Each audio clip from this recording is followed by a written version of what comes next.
आऊज़ुबिल्लाहिमिनश्शैतानिर्रजीम बिस्मिल्लाहिर्रहमानिर्रहीम। कानूनी TV channels के व्यूवर्स को मुंसिफ अवान एडवोकेट का बहुत बहुत सलाम। आज जो है 4 मार्च है और कल आपके सामने 3 मार्च को बड़ा मार्का हुआ और बड़ी लेदे हुई, बड़े मुख्तलिफ रिजल्ट आए।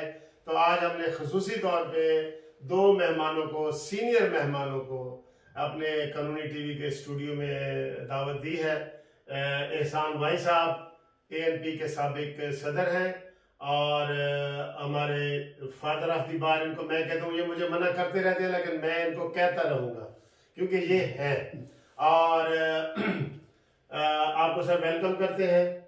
और साथ ही हमारे मंजूर अली गिलानी साहब इस्तिकलाल पार्टी के सदर हैं और वो भी पाकिस्तान के सदर हैं। वाई साहब साबका पाकिस्तान के सदर हैं और इत्तेफाक से मैं, तो आपको पता ही है, जस्टिस पार्टी हमारी जो छोटी सी पार्टी है। तो सर जी, कल बड़ी मज़े की बातें हुई हैं। भाई साहब, आपसे मेरा सवाल है कि आज ताज़ा तरीन खबर यह है कि इमरान खान ने सरकारी काम करना बंद कर दिया है। ये बड़ी ब्रेकिंग न्यूज़ है और आप इस हवाले से बात करें और जो रिजल्ट आया है यूसुफ गिलानी, उसके ऊपर आप बात करें। तो क्या मैं इस पे तबसरा करूं? जी तबसरा करें सर। जो मलिक साहब आपने फरमाया कि इमरान खान ने काम करना छोड़ दिया है सरकारी। हाँ जी, ये खबर है। तो मलिक साहब, ये कोई मामला, कोई एक्ट बजाते खुद नहीं करता।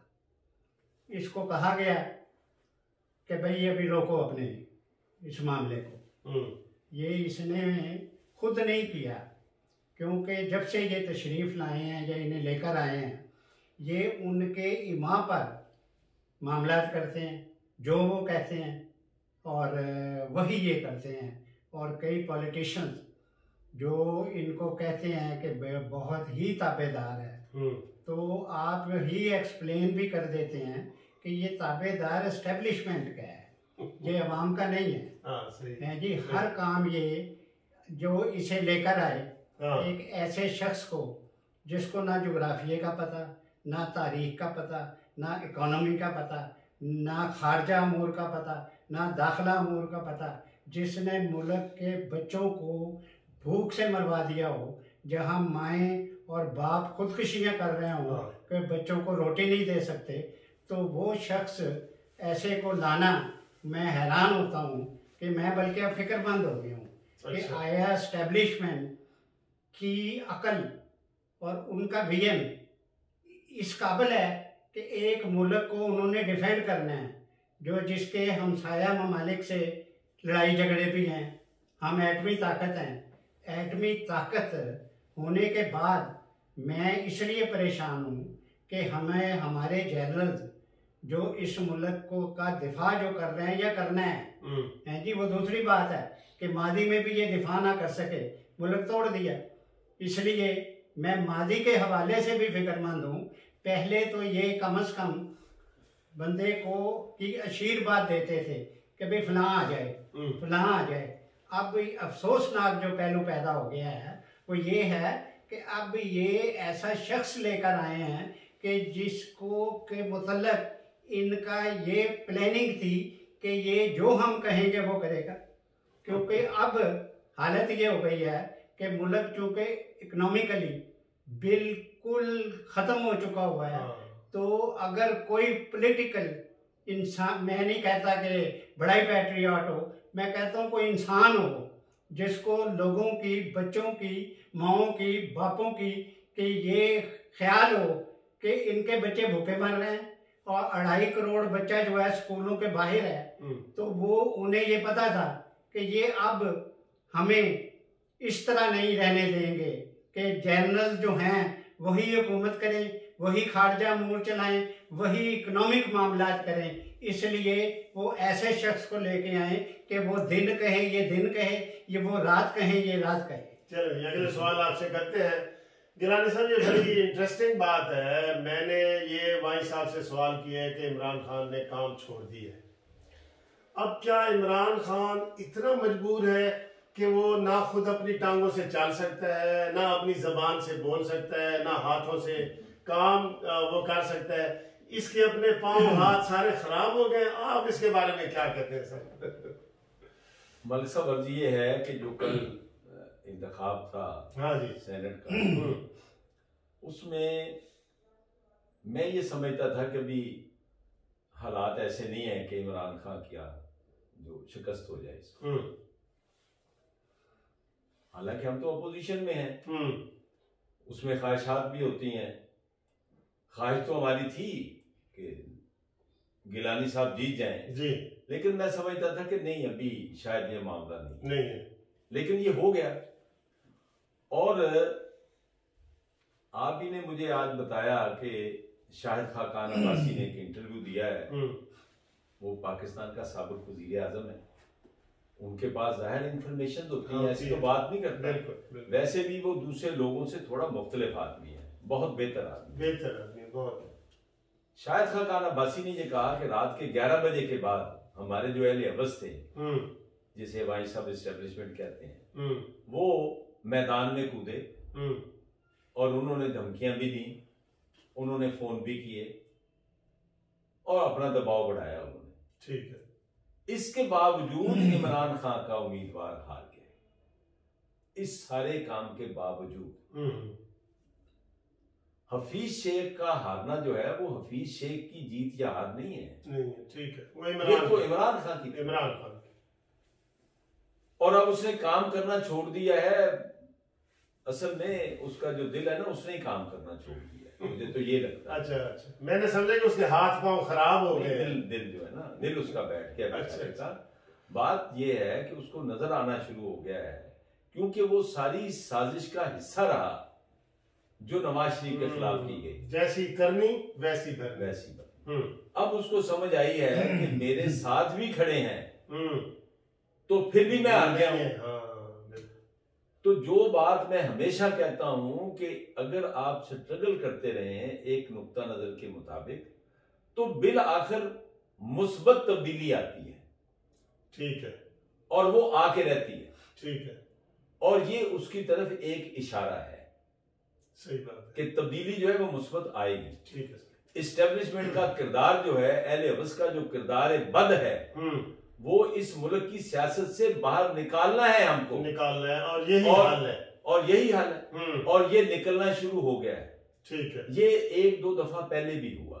आपको याद होगा कि जब परवेज मुशर्रफ ने कब्जा किया मुल्क पर, तो परवेज मुशर्रफ ने कौमी असम्बली को तोड़ा नहीं था, ना सूबाई असम्बली को तोड़ा था, सस्पेंड किया था और एमरजेंसी लगा के उसने सस्पेंड कर दिया। उसके बाद उसने ये कहना शुरू किया मुस्लिम लीग के एमएनएस को कि भाई आपस में आप फैसला कर लें और नया वजीर आजम पर चुन लें आप, मैं असम्बली का इजलास बुला लेता हूं, आप फैसला कर लें। नवाज शरीफ जेल में था, इसके बावजूद जो मुस्लिम लीग थी उसके किसी एमएनए को जुर्रत नहीं हुई कि वो कहे कि हम नवाज शरीफ के खिलाफ खड़े हो जाते हैं। तो ये भी हुआ। उसके बाद जब अब इन्होंने नवाज शरीफ को एक अदालत के गलत गैर आईनी फैसले के नतीजे में जब उनको निकाला, तो लोग फिर भी उसके साथ खड़े रहे। लेकिन आज आप देखें कि इस्टेब्लिशमेंट की मदद के बावजूद इमरान खान को शिकस्त हुई और बुरी शिकस्त हुई। और इसमें एक पहलू है, ये लगे हुए हैं कल से कि ये पैसे चले हैं और ये जमीर का सौदा इन्होंने किया है, इन्होंने वोट खरीदे हैं। अच्छा चले ठीक है जी, तो जो केपीके में पीटीआई को वोट मिले अपोजिशन के, तो वो किसने खरीदे हैं, वो जमीर का सौदा किसने किया है? वहां इनके तर्जमान ये कह रहे हैं कि जनाब लोगों ने अपने जमीर के मुताबिक वोट डाले हैं। इनका जो जमीर का लफ्ज का जो इस्तेमाल है, इनको शर्म नहीं आती, इस तरह की बातें करते हैं। भाई लोगों ने खुल्लम खुल्ला आपके खिलाफ फैसला दे दिया। मेरी ये राय थी, मेरा चूंकि सियासी दरवेश टीवी चैनल है, उसमें मैंने कल वीडियो बनाई, मैंने कहा इसके पास 3 रास्ते, इस्तीफा दे दे और किसी पार्टी, अपनी पार्टी में से किसी और को नामजद कर दे वजीर आजम। इसके ऊपर आते हैं सर, गिलानी साहब ने बड़ी अच्छी बातें की हैं और ये बिल्कुल ये साबित हो गया है कि जितनी बड़ी पॉलिटिकल पार्टीज हैं उसमें से जो पीटीआई है उनके एमएलए एमपीए ने गले में बोर्ड लगाया हुआ है कि I am ready for sale. ये पीटीआई के ऊपर ही जा रहा है। भाई साहब अगला मेरा आपसे सवाल ये है कि इस इलेक्शन के जीतने के बाद, यूसुफ रज़ा गिलानी के जीतने के बाद शाह महमूद कुरैशी ने और उनके सारे जितने भी फराज चौधरी और ये शिबली वगैरह ने प्रेस कॉन्फ्रेंस की है कि जी इमरान खान अब एतमाद का वोट लेगा। तो क्या ये एतमाद का वोट लेना काफी है या जिस तरह गिलानी साहब कह रहे हैं वो इस्तीफा दे, या आपकी नजर में सीनियर सियासतदान होने के नतीजे बताए कि क्या करें अब इमरान? मलिक साहब के इस्तीफा दे अगर ये तो इस्तीफा देने का मतलब है कि ये नामजद करेगा, इसकी पार्टी का कोई और शख्स जो है वो वज़ीर आज़म बन जाएगा। इसलिए मैं ये समझता हूँ कि ये कोई हल नहीं, इस्तीफा मुल्क को मुसीबतों से मसाइल से बैनुल-अक़वामी तौर पर और माशी तौर पर ये कोई इस मुल्क का हल नहीं है अब कि ये इसकी जगह इसकी पार्टी का कोई और शख्स वज़ीर आज़म बन जाए। इसका मतलब है कि पहले यही मुल्क तबाह कर रहा था, अब एक और जो बिल्कुल वो 3 जगहों पर गुलाम होगा वो, मेरी सुन लें। एक वो जिसको नया आएगा इसका पार्टी का, वो इमरान खान का गुलाम, और फिर साथ साथ एस्टेब्लिशमेंट का गुलाम। 3 दर्जे गुलामी के करके फिर ये हुकूमत करेगा। ये हमें मंजूर नहीं, इस मुल्क के अवाम को मंजूर नहीं। सीधी बात है कि इस मुल्क में नया इलेक्शन हो और उन नए इलेक्शनों के नतीजे में जो पॉलिटिकल पार्टी या जो पॉलिटिकल अलाइंस बरसरे इक़्तिदार आता है वो इस मुल्क के बेसिक मामला जो हैं वो उनको ठीक करे और इस मुल्क को जो मुल्क क्राइसिस में है, ये मलिक साहब मुल्क अंदरूनी तौर पे भी क्राइसिस में है, बैरूनी तौर पर भी क्राइसिस में है। आप इस वक्त आइसोलेट हुए में हैं पूरी दुनिया में। आपके साथ जब तक मियां नवाज शरीफ हुक्मरान रहे, सऊदी अरेबिया भी साथ था, यूए भी साथ थी, मुस्लिम कंट्रीज की अक्सरियत आपका साथ देती थी, माशी तौर पे भी पॉलिटिकली भी। जब से ये साहब तशरीफ लाए हैं, सऊदी अरेबिया भी गया, यूए भी गया, और उनके मुआहदे जो हैं वो भारत से हो रहे हैं और उनकी इन्वेस्टमेंट सारी उन ममालिक की भारत से हो रही है।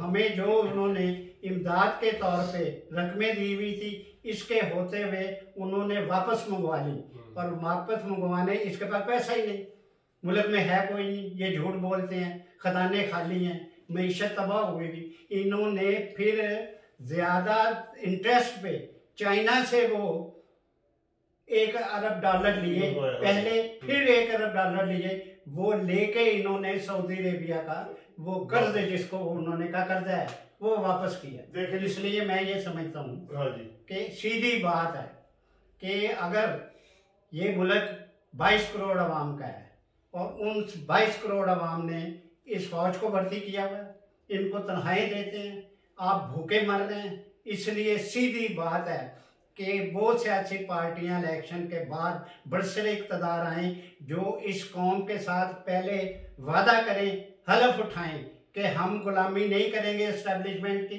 हम वो काम करेंगे जो मुल्क के अवाम के हक में होगा। इसलिए ये बातें जो हैं आने वाले इलेक्शन के नताइज में जो पॉलिटिकल पार्टीज आएंगी उनके साथ भी एक कमिटमेंट वादे लेने पड़ेंगे पॉलिटिकल पार्टीज को। वादे ये लेने पड़ेंगे कि इस मुल्क के अवाम को उन पॉलिटिकल पार्टी से कि माजी में भी यही एस्टेब्लिशमेंट काम करती रही और माजी में भी इलेक्शन जो करवाते थे ये उसके नतीजे में अपने मतलब की पार्टियां लेके आते थे। इसलिए मैं ये समझता हूँ कि अब अवाम को ये मामला, ये इशू अपने हाथ में ले लेना चाहिए और उन पॉलिटिकल पार्टी से ये सामने लोगों के ये वादे लें कि आज के बाद हम एस्टेब्लिशमेंट को अपना काम करने देंगे जो मुल्क का दिफा है, और आप इस मुल्क में लोगों के हकूक वो देंगे बेसिक हकूक, उनकी जिंदगी का, उनकी तालीम का, उनकी मेडिकल एड का, ये तमाम उनसे वादा लेके फिर उन्हें बरसरे इक़्तिदार लाएं अगर इस मुल्क को आपने बचाना है। तो भाई साहब ने जी बिल्कुल क्लियर कट कह दिया है कि इसका हल इस्तीफा भी नहीं है, इसका हल एतमाद का वोट भी नहीं है, इसका हल अदम एतमाद भी नहीं है।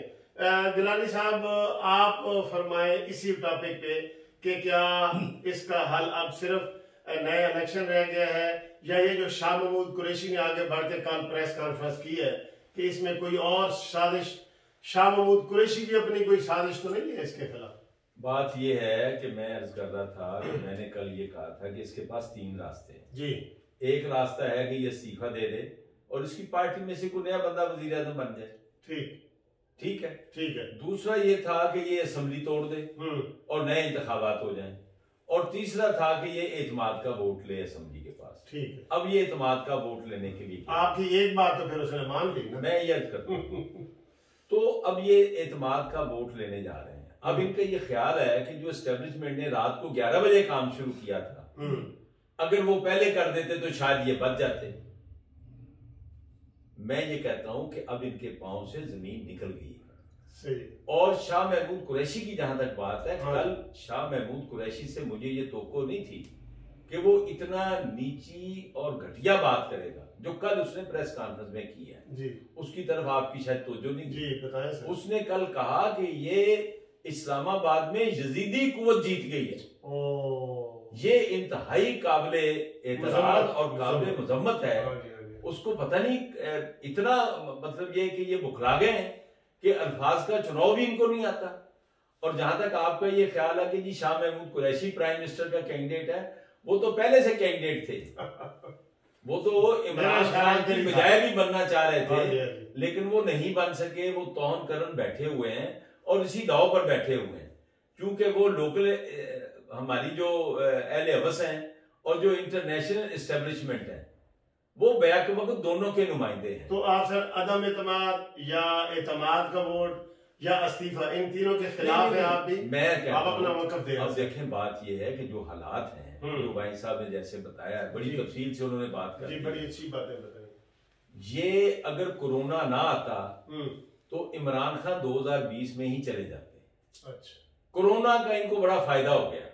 कोरोना ने इमरानों को बचा लिया। इमरानों को बचा लिया। हाँ। ठीक है। हाँ जी। तो वो बच गए, अब नहीं बचेगा। वो जैसे नवाब नसरुल्लाह खान कहा करते थे कि जी का जाना ठहर गया है, सुबह गया या शाम क्या गया। हाँ। अब इसकी रुखसती का वक्त है। बेहतर था कि ये खुद ही इस्तीफा देते और असेंबली तोड़ने का ऐलान करते, कहते जी मैंने असेंबली तोड़ दी है, और उसके बाद ये घर चले जाते। ये इनके लिए शायद बेहतर होता। और फिर ये शोरो गोगा करते, ये जलसों में कहते कि देखें जी मैंने तो असूली फैसला किया और मैं आ गया हूं और अवाम मुझे वोट दें, मुझे मौका मिलना चाहिए, मुझे मौका नहीं मिला, फला नहीं मिला। ये सिचुएशन को एक्सप्लॉइट कर सकते थे, ये अवाम के सामने जाके कर सकते थे। लेकिन अगर ये इस दलदल में फंसे रहेंगे तो फिर ये ज्यादा ज़लीलो खार होंगे, क्योंकि ये अवाम के मसाइल हल करना दूर की बात है, इनकी अवाम के मसाइल की तरफ तवज्जो ही नहीं। बिल्कुल ठीक है sir, thank you very much. मैं दोनों मेहमानों का बहुत बहुत शुक्रिया अदा करता हूँ। जैसा कि कानूनी टीवी के नाज़रीन देख रहे हैं, हमने बड़ी सैर हासिल बहस की है और यही नतीजा निकाला है दोनों हम तीनों ने मिलके कि जी इस वक्त अदम एतमाद या इस्तीफे से काम नहीं चलेगा, क्योंकि मसाइल बहुत गंभीर हो चुके हैं। इसलिए नया इलेक्शन चाहिए, फेयर और शफाफ इलेक्शन चाहिए। तो इसके साथ ही आप लोग, मैं कानूनी टीवी वालों को कहता हूँ, आप हमारे साथ इन टच रहें। इमरान खान ने सरकारी काम छोड़ दिए हैं, किसी वक्त भी कोई ब्रेकिंग न्यूज आ सकती है, आप हमारे साथ इन टच रहें। Thank you very much for watching this video.